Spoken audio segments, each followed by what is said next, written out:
Viewers আসসালামু আলাইকুম, welcome to my channel. আজকে আমি দেখাবো কিভাবে ক্লে দিয়ে ডোরিমন বানানো যায় তার একটি ভিডিও। তো আমি প্রথমে ব্লু কালারের ক্লেটা নিয়ে নিলাম। নেওয়ার পর এটাকে একটু ভালো করে দুই হাত দিয়ে সেনে বা ফেটিয়ে এরকম একটা শেপ করে নিলাম। আর একটা হচ্ছে গোল শেপ করে নিলাম, একটা মাথার অংশ একটা নিচের অংশ। তারপর নিচের পাটটা আমি দেখুন একটু হালকা করে পাটা মানে মাঝখান থেকে পায়ের মতো কেটে এখন একটু শেপ করে নিচ্ছি। এটা শেপ করার পর যে আমার যে টুলসগুলো দিছিল এই টুলসগুলো দিয়ে একটু সুন্দর আকৃতি দেওয়ার চেষ্টা করছি, যাতে একটা পায়ের শেপ বোঝা যায়।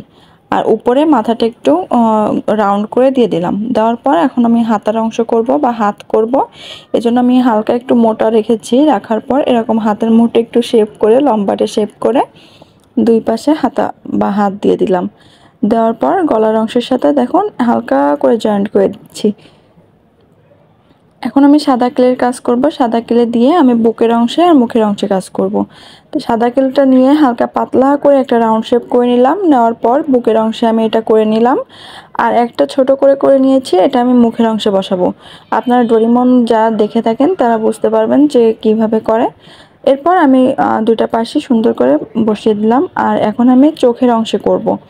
এজন্য চোখের অংশ করার জন্য ছোট একটু নিয়ে চোখে বসিয়ে দিব, আর নিচের পায়ের অংশে হাতের অংশে সাদা দিব। এজন্য পায়ের অংশে সাদা বসিয়ে নিলাম, আর হাতের অংশেও আমি সাদা বসিয়ে নেব। এই ডোরিমন হচ্ছে ব্লু কালার প্লাস হচ্ছে হোয়াইট কালারের কম্বিনেশনে ডোরিমনটা হয়।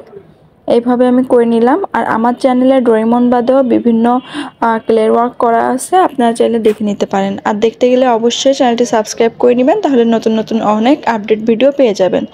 আর আমি যে চোখ বা করে রেখেছিলাম সেটাও আমি বসিয়ে দিলাম। এখন আমি কালো ক্লেটা নিয়ে হালকা চোখের মণিটা দিয়ে নেব। আর ভিতরে একটু সাদা দেওয়া লাগতো, আমার কাছে সাদা ক্লেটা নেই, এজন্য শেষ হয়ে গেছে দেখে আমি দিতে পারলাম না, আপনারা দিয়ে নেবেন। এরপর লাল ক্লেটা দিয়ে আমি ছোট করে একটা নাকের শেপ বানিয়ে নিলাম। আবার লাল ক্লে দিয়ে আমি এখন মুখের শেপ করবো, এই জন্য হালকা একটু চ্যাপটা করে নিয়ে এই মুখের অংশ বা রাউন্ড শেপটা অর্ধেক করে নিলাম। করলে মুখের অংশ আমার বা দাঁতের অংশ আমার হয়ে যাবে। দেখুন খুব সহজেই আমি এটা করে নিলাম। এখন যে গলার শেপ মতো থাকে একটা রাউন্ডের মতো টাইয়ের মতো, সেটা করে নিব। এজন্য আমি এটাও হালকা করে দেখুন একটা লম্বা শেপ করে এটা বসিয়ে দিলাম। এখন আমি এটাও সুন্দর করে জয়েন্ট করে নিচ্ছি। জয়েন্ট করার পর আমার যে টায়ের অংশ সেখানে একটা হলুদ একটা বোতামের মতো থাকে, সেটা দিয়ে নিলাম হলুদ ক্লে দিয়ে। এখন আমি মুখের অংশে দেখুন নাকটা আঁকিয়ে নিচ্ছি।